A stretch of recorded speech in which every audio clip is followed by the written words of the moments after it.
करते बंधू भगिनीनो, तर म्हणजे लाडकी बहीण एवढी फेमस झाली, एवढी सुपरहिट झाली, विरोधकांच्या चारी मुंड्या चित झाल्या. आणि म्हणून लाडकी बहीण, लाडका भाऊ, लाडका शेतकरी, लाडका ज्येष्ठ, लाडके ज्येष्ठ आणि लाडके युवा, हे सगळं निवडणुकीमध्ये प्रचारात तोंडात होतं ना माझ्या. आता कसं ते जाणार? लाडक्या बहिणींना कधीच विसरू शकत नाही. तुम्ही नाराज होऊ नका, तुम्हालाही विसरू शकत नाही. पण यावेळेस काय झालं, निवडणुकीमध्ये लाडक्या बहिणींनी, त्यांना जे मी सांगितलं होतं की मुख्यमंत्री माझी लाडकी बहीण योजना आम्ही सुरू करणार, आणि विरोधकांच्या पोटात गोळा आला. म्हणाले लाडकी बहीण हे चुनावी जुमला आहे, हे काय लाडकी बहीण योजना पैसे देणार नाहीत, निवडणूक गेली की निवडणुकीमध्ये यांना आम्ही धोबी पछाड देऊ. मग कोर्टात गेले, कोर्टाने पण त्यांना एक चांगला लगावला. मग मी म्हणालो बघा सावत्र भावांना, दुष्ट भावांना, आपण ज्यांनी खोडा घातलाय तुमच्या योजनेत त्यांना चांगला जोडा दाखवा असं म्हणालो मी. आणि माझ्या लाडक्या बहिणीने बरोबर लाडक्या भावाचं ऐकलं, जोडा चांगला जोरात लगावला. आणि बघा लोकसभेच्या पाठोपाठ लोकसभेमध्ये तुम्हालाही वाटलं होतं की लोकसभेमध्ये आपल्या महायुतीला 17 आणि त्यांना 30, म्हणजे 30 म्हणजे सायत्रिक 18, 180 जागा. आणि तुम्हाला सांगतो लोकसभेच्या निवडणुकीच्या पूर्वी त्यांनी लोकसभेच्या देखील मंत्रिमंडळाचं वाटप केलं होतं. उभाटाला काय मिळणार, आणखी महाविकास आघाडीला काय मिळणार, सगळं झालं. परंतु या देशातल्या तमाम 140 कोटी जनतेने हे सर्व लोक एकत्र आले मोदीजींना हरवायला. परंतु या देशातली जनता मोदीजींच्या मागे उभी राहिली आणि पुन्हा एकदा या देशामध्ये मोदीजी प्रधानमंत्री झाले, हॅट्रिक मारली. लोकाभिमुख कल्याणकारी योजना माझ्या लाडक्या बहिणींसारखे, लाडक्या भावांसारखे, ज्येष्ठांसाठी केल्या. आणि एकीकडे विकास आणि दुसरीकडे कल्याणकारी योजनाची सांगड घातली. आणि म्हणून अवघ्या 4-5 महिन्यात वातावरण बदलवून टाकलं. लोकसभेचं वातावरण कुठच्या कुठं गेलं आणि 237 महायुतीचे आमदार निवडून आले. हा इतिहास आहे. आणि म्हणून सारा महाराष्ट्र आपल्याकडे आशेने पाहतोय. आता आपली आणखी जबाबदारी वाढली आहे. तुम्ही आरोप करत राहा. आता मगाशी रामदासबाईंनी सांगितलं, अरे मनोहर जोशी सरांना शिवतीर्थावरून भरल्या सभेतून मुख्यमंत्री राहिलेला माणूस, लोकसभेचा सभापती राहिलेला माणूस, शिवसेना प्रमुखांच्या सोबत काम केलेला माणूस, त्याला खाली उतरवलं. तुमची झाली असती मी थांबवलं आणि उतरवलं. अक्षरशः आमच्या डोळ्यातून पाणी आलं. असं कसं होऊ शकतं? असा नेता कसं करू शकतो? पक्षाचा प्रमुख कसं करू शकतो? रामदासभाई पण एकदा षण्मुखानंदला यायला निघाले. मी त्यांना सांगितलं नाही, षण्मुखानंदमध्ये एक बैठक होती आणि तिथं सगळा प्लॅन ठरला. रामदासभाईंना कसं मनोहर जोशींसारखं अपमानित करायचं. मी बोललो येऊ नका इकडं. आणि रामदासभाई नाही आले. आणि ते तिकडे जे लोक आले होते प्लॅन करून, त्यांनी घोषणाबाजी सगळं काय करायचं, मला वाटतं योगेश वगैरे होते तिकडे, सिद्धेश होता. असं कसं करू शकतो? मी सांगतो, मी सांगायचो देखील, पक्ष मोठा करायचा असेल तर कार्यकर्ते मोठे करा, कार्यकर्त्याला बळ द्या, कार्यकर्त्याला ताकद द्या, तर तुमचा पक्ष मोठा होईल. मारली. मग विधानसभेच्या निवडणुका समोर येतील म्हणून अगोदरच मंत्रिमंडळाचं वाटप झालं. मुख्यमंत्री, उपमुख्यमंत्री, कोण कोण मंत्री सगळे आता वाटप झालं. 5 स्टार हॉटेल बुक केले. कारण लोकसभेमध्ये महाराष्ट्रामध्ये तरी बोलले प्रधानमंत्री झाले असतील मोदीजी, पण महाराष्ट्रात तर आपल्याला 30 जागा मिळाल्यात, म्हणजे आपल्याला क्लिअर मेजॉरिटी आहे. सगळे हॉटेल बुकिंग सगळं झालं. पण माझ्या लाडक्या बहिणींनी त्यांची सगळी बुकिंग रद्द करून टाकली.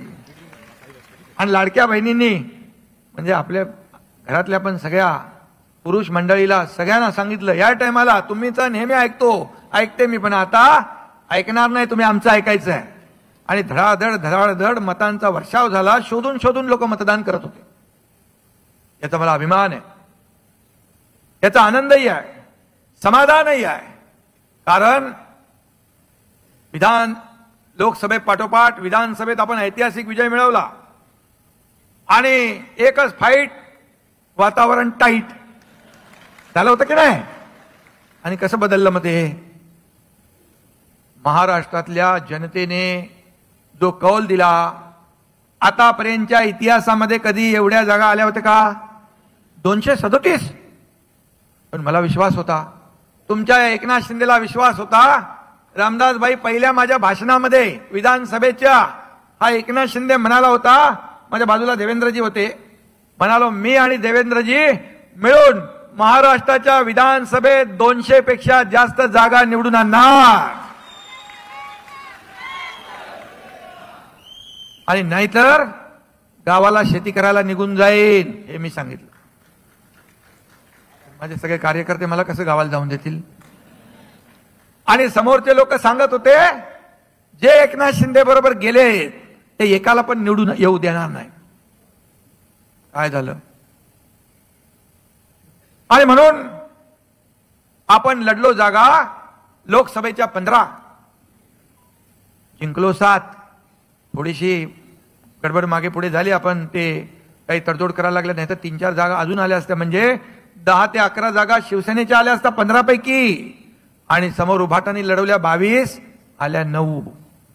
लोकसभेत देखील आपल्याला उभाटापेक्षा 2 लाख मतं जास्त मिळाली आपल्या धनुष्यबाणाला. आणि विधानसभेमध्ये ते लढले 97, आल्या 20. तुमचा एकनाथ शिंदे आणि धनुष्यबाण आणि शिवसेना लढला 80, आले किती? तब्बल 60 लोक. मिळाली मतं 15 लाख मतं त्यांच्यापेक्षा आपल्याला जास्त मिळाली. मग सांगा, खरी शिवसेना कोण? बाळासाहेबांच्या विचारांचे वारसदार कोण? त्यांना काय विचार नकोच आहे, त्यांना प्रॉपर्टी पाहिजे, ती जाऊ दे. आणि म्हणून या जनतेच्या न्यायालयामध्ये शिक्कामोर्तब जनतेने विधानसभेत करून दाखवलंय. आणि काय तुम्ही मगाशी रामदासभाई म्हणाले, खोके खोके गद्दार मिंदे, काय काय शिव्या देताय, किती आरोप करणार? पण खोके खोके म्हणणाऱ्यांना या महाराष्ट्रातल्या जनतेने खोक्यामध्ये बंद करून टाकलं ना, केलं ना. बरं, त्यांना खोक्याशिवाय झोप लागते का? नाही. मगाशी रामदासभाई बोलले, त्यांचा चांगला समाचार काढलाय. बोले कुठे कुठे ती काय बावडी का काय? आपल्या देशात नसेल ती, देशात.